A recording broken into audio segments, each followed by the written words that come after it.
Oh, hi. Nerf guns come in all shapes and sizes. Nerf ammo comes in all shapes and sizes. Today, we're looking at how to organize and showcase this epic arsenal of foam firepower.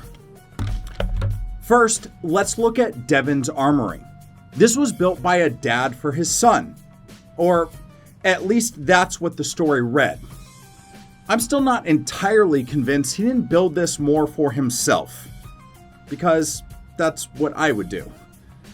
Looks pretty cool though, right?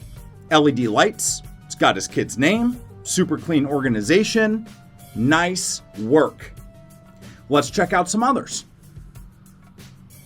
So much jealousy here.